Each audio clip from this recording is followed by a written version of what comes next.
പരിശുദ്ധൻ പരിശുദ്ധൻ പരിശുദ്ധൻ കർത്താവേ നീ പരിശുദ്ധൻ മിശിഹ കർത്താവേ.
പരിശുദ്ധ പരമ ദിവ്യകാരുണ്യത്തിന് എന്നേരവും ആരാധനയും സ്തുതിയും പുകഴ്ചയും ഉണ്ടായിരിക്കട്ടെ. പരിശുദ്ധ പരമ ദിവ്യകാരുണ്യത്തിന് എന്നേരവും ആരാധനയും സ്തുതിയും പുകഴ്ചയും ഉണ്ടായിരിക്കട്ടെ. നിത്യസ്തുതിക്ക് ഏറ്റവും യോഗ്യമായ പരിശുദ്ധ പരമ ദിവ്യകാരുണ്യത്തിന് എന്നേരവും ആരാധനയും സ്തുതിയും പുകഴ്ചയും ഉണ്ടായിരിക്കട്ടെ. നല്ല ദൈവമേ, തിരുസന്നിധിയിൽ ആരാധന നിമഗ്നരായി ഞങ്ങളായിരിക്കുന്നു. ഒന്നു ചേർന്ന് അങ്ങേ ആരാധിക്കുന്നു, സ്തുതിക്കുന്നു, മഹത്വപ്പെടുത്തുന്നു. ദൈവപിതാവേ, ഈശോ തമ്പുരാനെ, പാവനാത്മാവേ, അങ്ങേക്ക് എന്നെന്നും എന്നേരവും ആരാധനാ സ്തുതികൾ അർപ്പിക്കുന്നു. ഞങ്ങളുടെ ഹൃദയം പൂർണ്ണമായും അങ്ങേക്ക് വിട്ടു തന്നുകൊണ്ട് ഞങ്ങൾ അങ്ങേ ആരാധിക്കുകയാണ്. ലോകമെങ്ങുമുള്ള ദേവാലയങ്ങളിലെ സക്രാരികളിൽ വസിക്കുകയും മനുഷ്യഹൃദയങ്ങളിൽ എഴുന്നള്ളി വരികയും ചെയ്യുന്ന ഈശോ നമ്മുടെ രക്ഷയാണ്. വിശുദ്ധ കുർബാനയിൽ അപ്പവും വീഞ്ഞും ഈശോയുടെ മാംസരക്തങ്ങളായി മാറുമെന്ന് നമുക്കറിയാം, നമ്മൾ വിശ്വസിക്കുകയും ചെയ്യുന്നു. എന്നാൽ പിശാച് നമ്മുടെ വിശ്വാസത്തെ പകൽപ്പോഴും തകർത്ത് കളയാം. എന്തെങ്കിലുമൊക്കെ ആ വിശ്വാസങ്ങൾ നമ്മുടെ ഭാഗത്തുനിന്ന് വന്നു പോയിട്ടുണ്ടെങ്കിൽ അതിനെല്ലാം പരിഹാരമായിട്ട് ഈ ദിവ്യകാരുണ്യ ആരാധനയെ നമുക്ക് അവിടത്തേക്ക് വിട്ടുകൊടുക്കാം. ഭൂസ്വർഗങ്ങളിൽ നിറഞ്ഞു നിൽക്കുന്ന പിതാവും പുത്രനും പരിശുദ്ധാത്മാവുമായ ത്രിയേക ദൈവമേ, ഞങ്ങളങ്ങേ ആരാധിക്കുകയും സ്തുതിക്കുകയും മഹത്വപ്പെടുത്തുകയും ചെയ്യുന്നു. പ്രപഞ്ച സൃഷ്ടാവായ ദൈവമേ, ഞങ്ങളങ്ങേ ആരാധിക്കുന്നു. ഞങ്ങളെ സൃഷ്ടിച്ച് പരിപാലിക്കുന്ന ദൈവമേ, ഞങ്ങളങ്ങേ ആരാധിക്കുന്നു. മാനവകുലത്തിൻ്റെ രക്ഷയ്ക്ക് വേണ്ടി തൻ്റെ ഏകജാതനെ ഞങ്ങൾക്ക് നൽകിയ അങ്ങയുടെ കാരുണ്യം നിറഞ്ഞ സ്നേഹത്തെ ഞങ്ങൾ സ്തുതിക്കുന്നു. ഈശോയുടെ ജ്ഞാനസ്നാന സമയത്ത് പ്രാവിൻ്റെ രൂപത്തിലും പെന്തക്കുസ്താ ദിവസം പരിശുദ്ധ മാതാവിൻ്റെയും സ്ത്രീഹന്മാരുടെയും മേൽ തീനാവുകളുടെ രൂപത്തിലും എഴുന്നള്ളി വന്ന പരിശുദ്ധാത്മാവായ ദൈവമേ, ഇപ്പോൾ ഇവിടെ ദിവ്യകനസന്നിധിയിലായിരിക്കുന്ന ഞങ്ങളെ അവിടുത്തെ ദിവ്യപ്രകാശത്താൽ ജ്വലിപ്പിക്കുകയും ശക്തിപ്പെടുത്തുകയും എല്ലാവിധ വരങ്ങളും ദാനങ്ങളും ഫലങ്ങളും നൽകി അനുഗ്രഹിക്കുകയും ചെയ്യണമേ.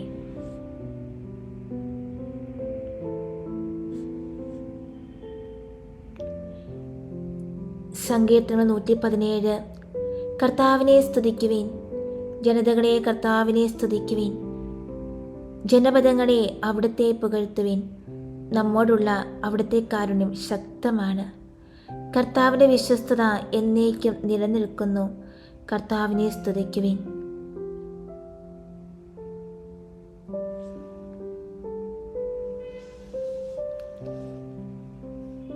ദിവ്യസക്രാരിയിൽ എഴുന്നള്ളിയിരിക്കുന്ന ഈശോനാഥ, ഞങ്ങളങ്ങേ ആരാധിക്കുന്നു.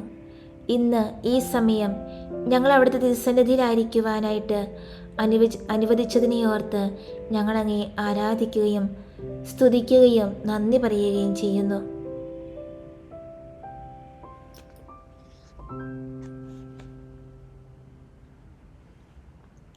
ഈശോയെ, ഞങ്ങളങ്ങേ ആരാധിക്കുന്നു, സ്തുതിക്കുന്നു, മഹത്വപ്പെടുത്തുന്നു, നന്ദി പറയുന്നു. ഞങ്ങളുടെ രക്ഷകനായ ദൈവമേ, ഞങ്ങളങ്ങേ ആരാധിക്കുന്നു. ഞങ്ങളുടെ ശരണമായ ദൈവമേ, ഞങ്ങളങ്ങേ ആരാധിക്കുന്നു.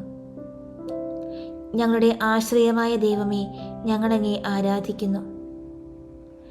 ഞങ്ങളുടെ സങ്കേതമായ ദൈവമേ, ഞങ്ങളങ്ങയെ ആരാധിക്കുന്നു. ഞങ്ങളുടെ ജീവനും ലക്ഷ്യവുമായ ദൈവമേ, ഞങ്ങളങ്ങയെ ആരാധിക്കുന്നു.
വിശുദ്ധരൊക്കെ പറയാറുണ്ട്, ഈശോയുടെ പീഡാനുഭവത്തെ ധ്യാനിക്കുന്നത് അനേകം പരിഹാര കൃത്യങ്ങൾക്കൊക്കെ തുല്യമാണ് എന്ന്.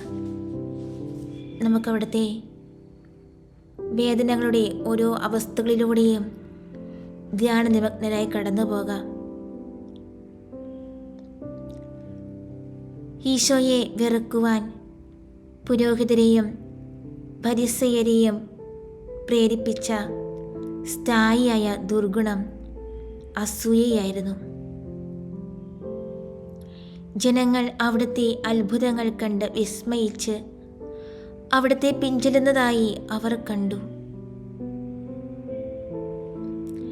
ആ ജനങ്ങളുടെ സ്നേഹവും ബഹുമാനവും തങ്ങൾക്ക് നഷ്ടപ്പെട്ടു പോയേക്കുമെന്ന് അവർക്ക് ആശങ്കയുണ്ടായി.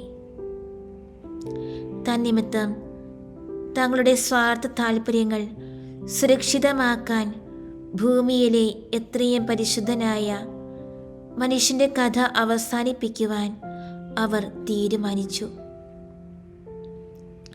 ജനങ്ങളുടെ സ്നേഹാദരങ്ങൾ അവർക്ക് ആദായ മാർഗമായിരുന്നു.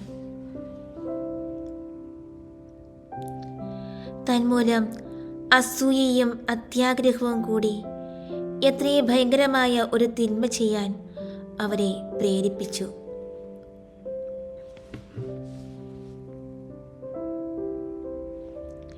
അസൂയ ആത്മാക്കളിൽ വരുത്തിക്കൂട്ടുന്ന നാശം എത്രത്തോളമാണെന്ന് നമുക്ക് മനസ്സിലാക്കാം.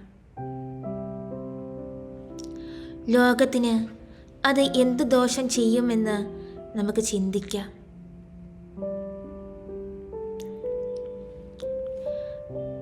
ഭക്തജനങ്ങൾ കൂടി ഈ തിന്മയിൽ നിന്ന് വിമുക്തരല്ല. അത് വളരെ നീചമാണെന്ന് വിധിയെഴുതുന്നവർ തന്നെ അതിൽ നിന്ന് മോചനം പ്രാപിക്കുവാൻ ഒരു പരിശ്രമവും ചെയ്യുന്നില്ല. അസൂയ വലിയ ഉപദ്രവം ചെയ്യുകയില്ല എന്നാണ് പൊതുവായ നിലപാടും.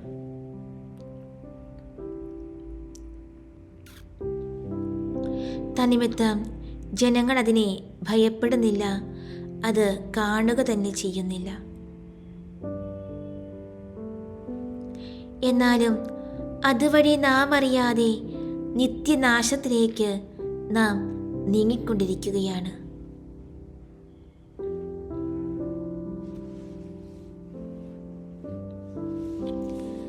നമ്മുടെ മനസ്സാക്ഷിയുടെ ഉള്ളറകളിലേക്ക് കടന്ന് നമുക്കൊന്ന് പരിശോധിച്ചു നോക്കാം.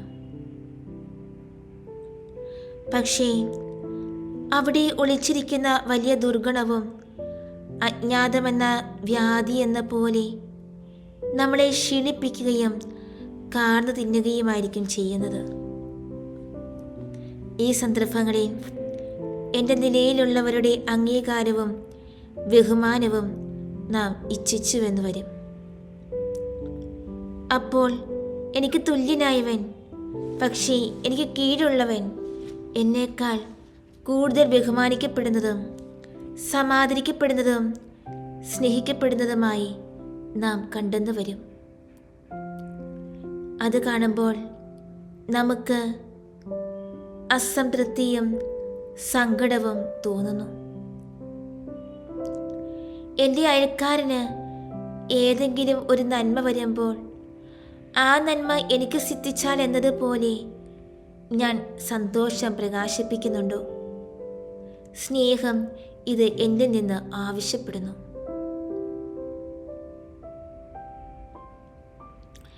സ്നേഹത്തിനെതിരായുള്ള ഹൃദയത്തിൻ്റെ ഏത് ചലനവും സാക്ഷാൽ അസൂയയുടെ പ്രകടനമാണ്. നമുക്ക് നമ്മോട് തന്നെ, നമ്മുടെ മനസ്സാക്ഷിയോട് നമുക്ക് ചോദിച്ചു നോക്കാം, ദൈവദൃഷ്ടിയിൽ നമ്മൾ എങ്ങനെ നിൽക്കുന്നു എന്ന്.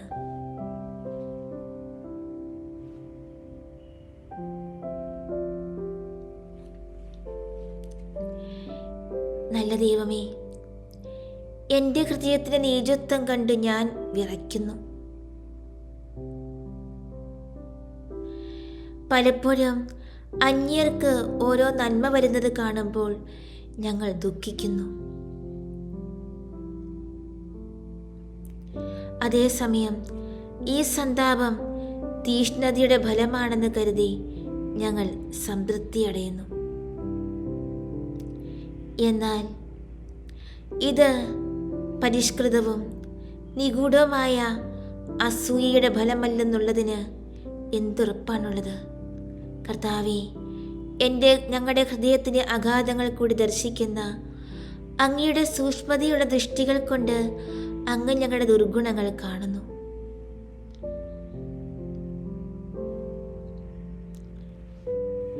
ഞങ്ങൾ അവയെ കാര്യമായി ഗണിക്കുന്നില്ല. അവയെപ്പറ്റി ഞങ്ങളെ കുറ്റപ്പെടുത്തുന്നില്ല. അവയെ ഇല്ലാതാക്കുവാൻ യാതൊന്നും ചെയ്യുന്നുമില്ല. അന്ധമായ ഞങ്ങളുടെ അസൂയ ഞങ്ങളുടെ കാഴ്ചശക്തിയെ നശിപ്പിക്കുന്നു.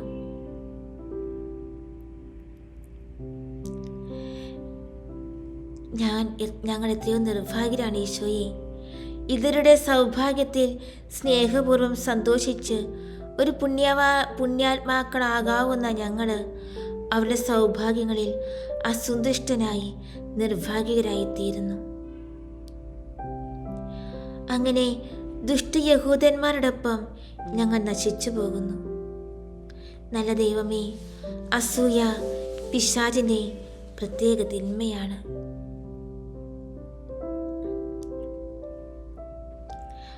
അങ്ങ് മനുഷ്യന് ചെയ്തു കൊടുക്കുന്ന നന്മയെ അടിസ്ഥാനപ്പെടുത്തി മാത്രമാണ് പിശാച് മനുഷ്യനെ മർദ്ദിച്ചുകൊണ്ടിരിക്കുന്നത്. ആകയാൽ അസൂയ എന്ന എത്രയോ നികൃഷ്ടമായ തിന്മയെ മനസ്സിലാക്കുവാനും വെറുക്കുവാനും അങ്ങയുടെ സഹായം ഞങ്ങൾക്ക് നൽകണമേ.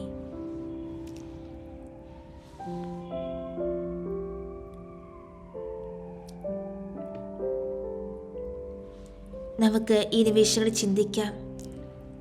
അസൂയയെപ്പറ്റി നമുക്ക് ചിന്തിക്കാം. നമുക്ക് കുറവുള്ളതായി കണ്ടാൽ അനുദപിച്ച് കുമ്പസാരിക്കുമെന്ന് നമുക്ക് പ്രതിജ്ഞ എടുക്കാം.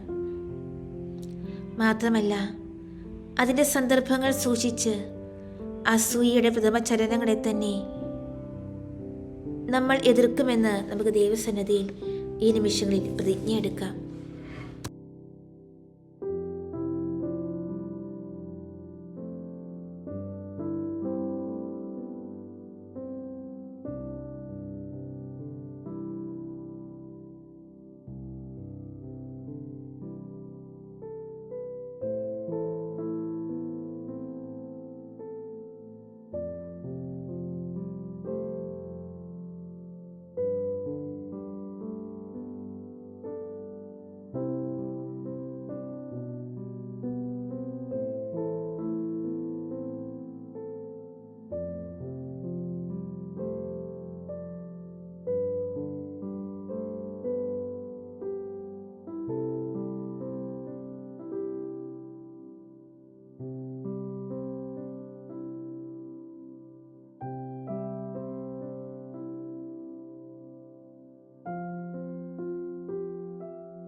പ്രധാന പുരോഹിതന്മാരുടെയും ഫരിസയരുടെയും സംഘത്തിൽ ഈശോയ്ക്കെതിരായി ഉന്നയിച്ച പ്രത്യേക ആരോപണം അവിടുത്തെ അത്ഭുതങ്ങളാണ്. അവർ പറഞ്ഞു, നമ്മൾ എന്തു ചെയ്യും? ഈ മനുഷ്യൻ നിരവധി അത്ഭുതങ്ങൾ ചെയ്തുകൊണ്ടിരിക്കുന്നു. അവൻ്റെ തന്ത്രങ്ങൾ നാം അങ്ങനെ വെറുതെ വിട്ടാൽ അവനെ എല്ലാവരും വിശ്വസിച്ചു തുടങ്ങും. അന്ധന്മാർക്ക് കാഴ്ച കൊടുത്തതും രോഗികളെ സുഖപ്പെടുത്തിയതും മരിച്ചവരെ ഉയർപ്പിച്ചതും സർവരുടെ നന്മയ്ക്കായി അസാധാരണ കാര്യങ്ങൾ ചെയ്തതും അവർ അനുസ്മരിച്ചു.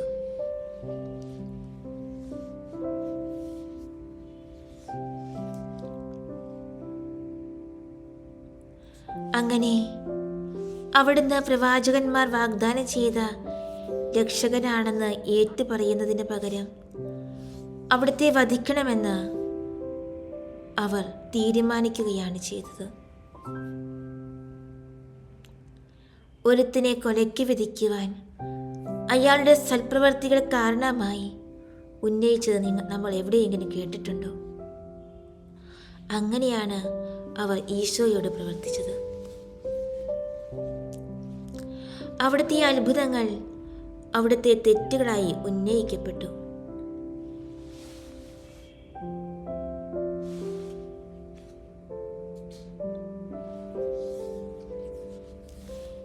ആ മനുഷ്യരുടെ അന്ധതയെ നമുക്കൊന്ന് കാണാം. രക്ഷകന്റെ ആഗമനം പ്രതീക്ഷിച്ച് അവർ പ്രാർത്ഥിക്കുകയായിരുന്നു.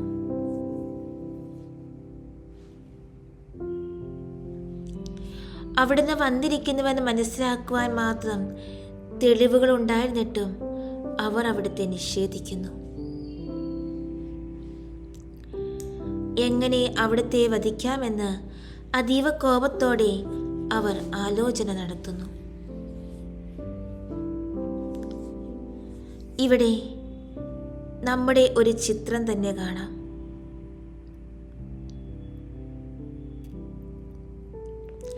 എളിമയ്ക്കും പരസ്നേഹത്തിനും ക്ഷമയ്ക്കും രക്ഷയ്ക്കും ആവശ്യമായ മറ്റ് പുണ്യങ്ങൾക്കും വേണ്ടി താല്പര്യപൂർവ്വം നമ്മൾ അപേക്ഷിക്കുന്നു.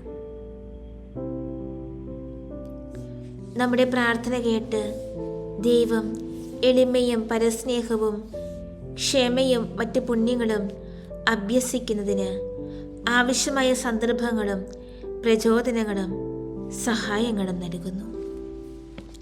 എന്നാൽ നമ്മൾ എന്താണ് ചെയ്യുന്നത്? നമ്മൾ ആ സന്ദർഭങ്ങളിൽ നിന്ന് ഓടിയകലുന്നു, ദൈവനിവേശത്തെ എതിർക്കുന്നു, ദിവ്യ സഹായത്തെ നിന്ദിക്കുന്നു.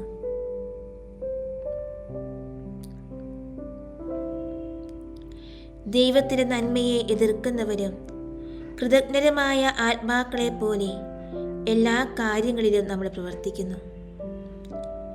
തങ്ങളുടെ ലൗകിക താല്പര്യങ്ങൾക്കും അനിയന്ത്രിതമായ ദുരാശകൾക്കും യാതൊരു വിഘ്നവും വരാതെ തങ്ങളെ രക്ഷിക്കാൻ ഒരു രക്ഷകൻ വരണമെന്നായിരുന്നു അവരുടെ ആഗ്രഹം. അതുപോലെ തന്നെ നമ്മുടെ ദുരാശകളും ദുഷിച്ച ചാച്ചിലുകളും നിഷേധിക്കാതെ എൻ്റെ രക്ഷയ്ക്ക് ആവശ്യമായവ ലഭിക്കണമെന്നാണ് നമ്മുടെ ആഗ്രഹം.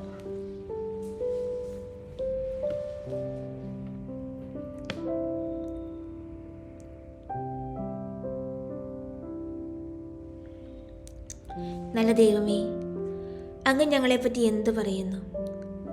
ഞങ്ങളുടെ അഭീഷ്ടമനുസരിച്ച് ഞങ്ങളെ രക്ഷിക്കുന്നവനും തിന്മ കൈവടിയാൻ സന്നദ്ധതയില്ലാത്ത നമുക്ക് പുണ്യങ്ങൾ തരാൻ സന്നദ്ധതയുള്ളവനും ലോകത്തോടും സ്വാർത്ഥതയോടുമുള്ള ഞങ്ങളുടെ പ്രതിപത്തി ഭേദിക്കുവാൻ ഒരുക്കമില്ലാത്ത ഞങ്ങളെ ദൈവരാജ്യത്തിലേക്ക് ആനയിക്കുന്നവനുമായ ഒരു രക്ഷകനെ ഭാവന ചെയ്തുകൊണ്ടിരിക്കുന്ന ഞങ്ങൾ യഹൂദന്മാരെ അനുകരിക്കുകയല്ലേ ചെയ്യുന്നത്? അങ്ങയുടെ കൃപയും അനുഗ്രഹവും ഏറ്റുപറയുവാനും അതേസമയം അങ്ങയ്ക്ക് നന്നായി മനസ്സായിട്ടുള്ള ഞങ്ങളുടെ തിന്മകളെ ഞങ്ങൾ ഗ്രഹിക്കാനും ഞങ്ങൾക്ക് കൃപ തരണമേ.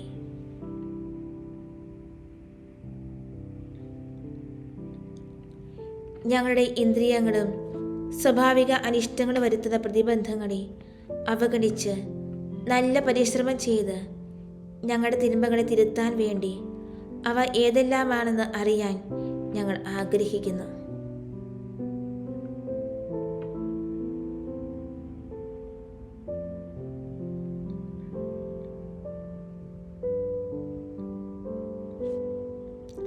കർത്താവേ, അങ്ങ് തന്നെയാണ് ഇങ്ങനെ പ്രാർത്ഥിക്കുവാൻ ഞങ്ങളെ പ്രേരിപ്പിച്ചത്. അങ്ങയുടെ തിരുമനസ്സിന് അനുയോജ്യമായി അങ്ങയുടെ നാമത്തെ പ്രാർത്ഥിക്കുന്ന ഞങ്ങളെ അങ്ങ് ഉപേക്ഷിക്കുമോ? ഞങ്ങളുടെ രക്ഷയ്ക്കായി അങ്ങ് ഞങ്ങൾക്ക് നൽകുന്ന സഹായങ്ങളും അനുഗ്രഹങ്ങളും ഞങ്ങളുടെ നാശത്തിനായി ഞങ്ങൾ ദുരുപയോഗിക്കാതിരിക്കാൻ എളിമയോടുകൂടി ഞങ്ങൾ അപേക്ഷിക്കുന്നു. ഞങ്ങളുടെ രക്ഷകൻ ഞങ്ങളെ പഠിപ്പിച്ചിട്ടുള്ള വഴിയെ കൂടിയല്ലാതെ ഞങ്ങൾ രക്ഷപ്പെടുകയില്ല. ആകയാൽ നമ്മുടെ രക്ഷകനായ ഈശോയെ ദൃഢമനസ്സോടെ നാം പിൻചെല്ലണം. അവിടുത്തെ തത്വങ്ങളും മാതൃകയും നാം കണക്കിലെടുക്കണം.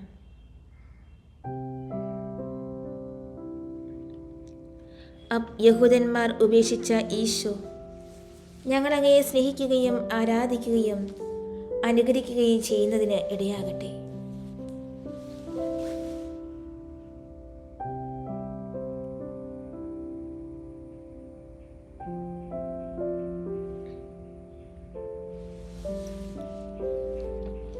ദൈവപ്രസാദത്തിൻ്റെ കുറവുകൊണ്ട് പുണ്യാഭ്യാസനം സാധ്യമായില്ലെന്ന് ദൈവത്തിൻ്റെ ന്യായാസനത്തിങ്കൽ നമുക്ക് ഒരു കഴിവ് പറയുവാൻ സാധ്യമല്ല.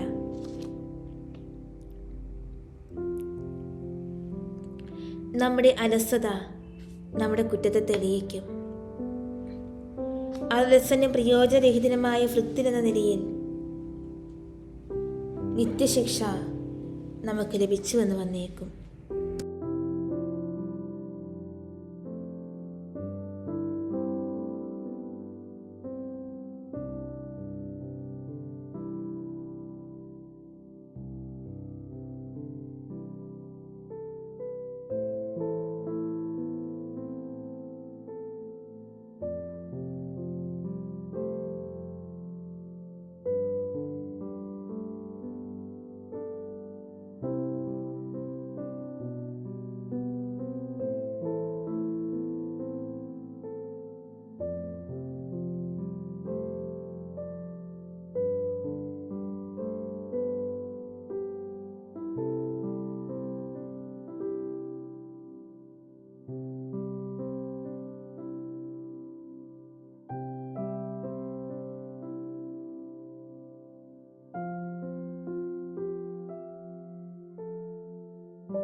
ഈശോയെ ജീവിക്കാൻ അനുവദിച്ചാൽ എല്ലാവരും അവനിൽ വിശ്വസിക്കും.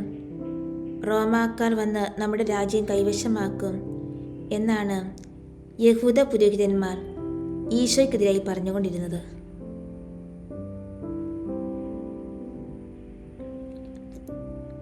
ഓരോരുത്തരും ഓരോന്ന് അവരവരുടെ ഇംഗിതമനുസരിച്ച് അഭിപ്രായങ്ങൾ തട്ടുവിട്ടു. കയ്യാഫാസ് അവരെയൊക്കെ വിടുവായരെന്ന് വിളിച്ചുകൊണ്ട് ഈശോയെ കൊല്ലാനുള്ള കാരണം ഇങ്ങനെ പ്രകടമാക്കി.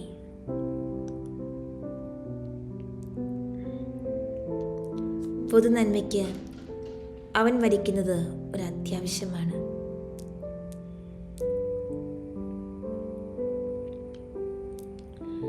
അവിടുന്ന് നിരപരാധിയാണോ അല്ലയോ, നീതി ഏത് വശത്താണ്, ഈ കാര്യങ്ങളൊന്നും നമ്മൾ നോക്കേണ്ടതില്ല. എന്താണ് ആവശ്യം, എന്താണ് നല്ലത്, അത് മാത്രം നാം പരിഗണിച്ചാൽ മതി.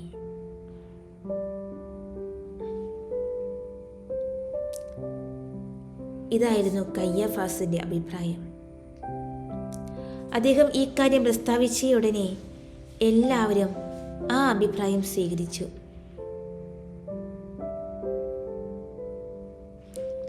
തീഷ്ണതയുടെ പേരിൽ അവർ ഈശോയുടെ വധത്തിന് പ്ലാനിട്ടു.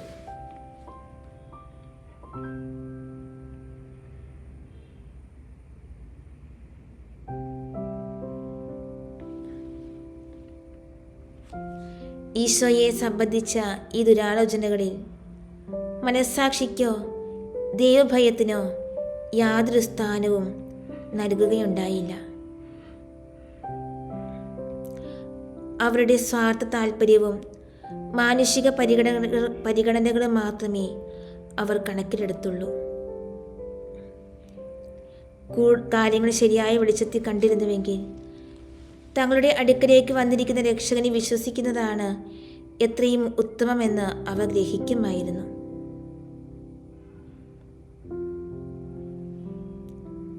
എന്നാൽ അഹങ്കാര നിമിത്തം അവർ അവിടുത്തെ ഉപേക്ഷിക്കുകയും അവിടത്തേക്കെതിരായി ദുരാലോചന നടത്തുകയും ചെയ്യുന്നു. തന്നിമിത്തം നിത്യവും താൽക്കാലികവുമായ സകല നന്മയും അവർ നഷ്ടപ്പെടുത്തുന്നു.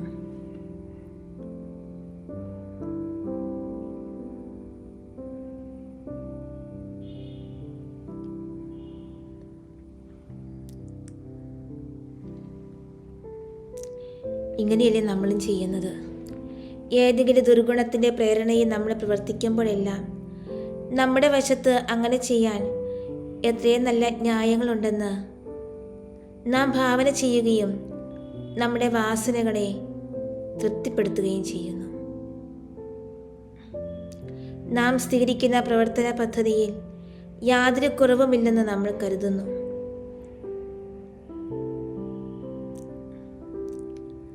അവസാനം നമുക്ക് അനുകൂലമായി സംഗതികൾ തിരിയുമെന്നാണ് നമ്മുടെ ഉറപ്പ്.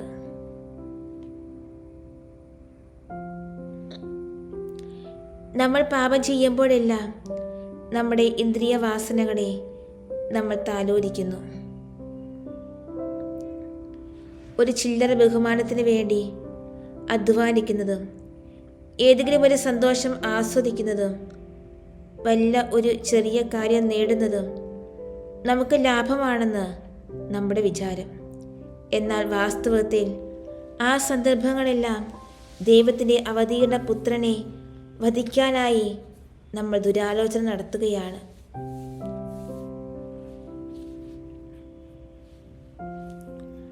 ഭൗമിക ജീവിതത്തിൻ്റെ സന്തോഷങ്ങളെയും സൗകര്യങ്ങളെയും നമ്മൾ സ്നേഹിക്കുമ്പോൾ നമ്മൾ നമ്മളെ തന്നെയാണ് അമിതമായി സ്നേഹിക്കുന്നത്. അതേസമയം നമ്മുടെ സ്വാർത്ഥ സ്നേഹമാണ് നമ്മുടെ സകല നാശങ്ങളുടെയും കാരണമെന്നും നമ്മളെ അന്ധമാക്കുന്നതെന്നും നമുക്കറിയാം. നമ്മുടെ എത്രയും വലിയ ശത്രുവായ സ്വാർത്ഥ സ്നേഹം നമ്മളെ ഇങ്ങനെ സദാ അനുഗമിക്കുന്നത് ശത്രു എത്ര നീചമായിരിക്കും.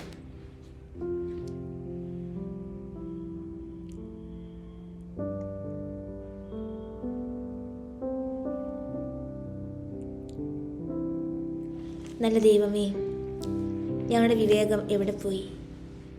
അങ്ങയുടെ പരിശുദ്ധ കൃപാവരത്തെക്കാളും നിത്യരക്ഷയെക്കാളും ശ്രേഷ്ഠമായി ഒരു വ്യർത്ഥ സന്തോഷത്തെ വിലയിരുത്തുന്ന ഞങ്ങളുടെ വിശ്വാസം എവിടെ?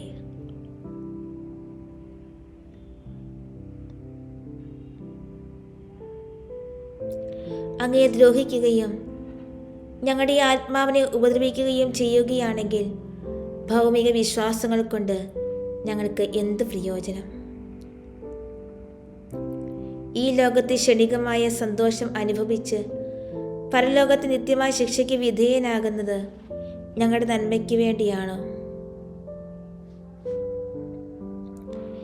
ഞങ്ങൾക്ക് എത്രയോ ഉപകാരപ്രദവും ശ്രേഷ്ഠവുമായത് ഇന്നും എന്നും സർവനന്മ സ്വരൂപിയായ അങ്ങയിൽ മാത്രമേ ഞങ്ങൾ കണ്ടെത്തുകയുള്ളൂ. ഈ സത്യമനുസരിച്ച് ഞങ്ങളെ തന്നെ നിയന്ത്രിക്കുന്നതിന് ഞങ്ങളുടെ ദൈവമേ, ദൃഢവും വിവേകമായതും ശരിയായതുമായ ഒരു പ്രകൃതി ഞങ്ങൾക്ക് നൽകണമേ. നമുക്ക് നമ്മുടെ ഇഷ്ടാനിഷ്ടങ്ങൾ പരിശോധിക്കാം. തത്സംബന്ധമായ അബദ്ധങ്ങൾ നമ്മളെ എളുപ്പത്തിൽ വഴിതിരിച്ചേക്കാവുന്നതാണ്.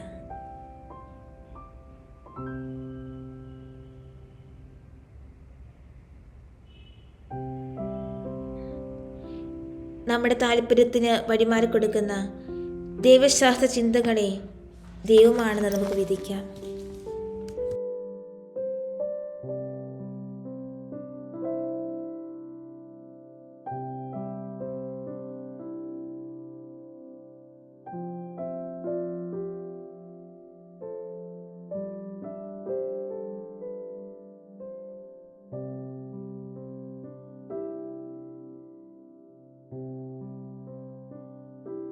സ്നേഹസമ്പന്നമായ നല്ല ദൈവമേ, ഈ നിമിഷങ്ങളിൽ അങ്ങയുടെ സന്നിധിയിലായിരിക്കുവാനായിട്ട് ഞങ്ങളെ അനുഗ്രഹിച്ചതിനെ ഓർത്ത് നന്ദി പറയുന്നു.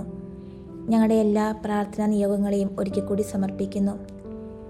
ഞങ്ങളിലേക്ക് ചൊരിഞ്ഞ എല്ലാ അനുഗ്രഹങ്ങളും ഓർത്ത് നന്ദി പറഞ്ഞുകൊണ്ട് ഞങ്ങളെ തന്നെ പൂർണ്ണമായും അങ്ങയ്ക്ക് വിട്ടു തന്നുകൊണ്ട് ഞങ്ങളുടെ എല്ലാ ആഗ്രഹങ്ങളും അഭിലാഷങ്ങളും ഏറ്റെടുക്കണമേ എന്ന് പ്രാർത്ഥിച്ചുകൊണ്ട് ഞങ്ങൾ അങ്ങയുടെ ആശീർവാദത്തിനായി ഒരുങ്ങുന്നു. ഈശോയെ, അങ്ങ് ഞങ്ങളെ അനുഗ്രഹിക്കണമേ, ആശീർവദിക്കണമേ. ഞങ്ങളുടെ എല്ലാ ഉദ്യമങ്ങളെയും ഏറ്റെടുത്ത് ഫലദായകമാക്കണമേ എന്ന് ഈ നിമിഷങ്ങളിൽ പ്രാർത്ഥിച്ചുകൊണ്ട് അങ്ങയുടെ മുമ്പിൽ ഞങ്ങൾ ശിരസ്സ് നമിക്കുന്നു. പരിശുദ്ധ പരമ ദിവ്യകാരുണ്യത്തിന് എന്നേരവും ആരാധനയും സ്തുതിയും പുകഴ്ചയും ഉണ്ടായിരിക്കട്ടെ. പരിശുദ്ധ പരമ ദിവ്യകാരുണ്യത്തിന് എന്നേരവും ആരാധനയും സ്തുതിയും പുകഴ്ചയും ഉണ്ടായിരിക്കട്ടെ. പരിശുദ്ധ പരമ ദിവ്യകാരുണ്യത്തിന് എന്നേരവും ആരാധനയും സ്തുതിയും പുകഴ്ചയും ഉണ്ടായിരിക്കട്ടെ.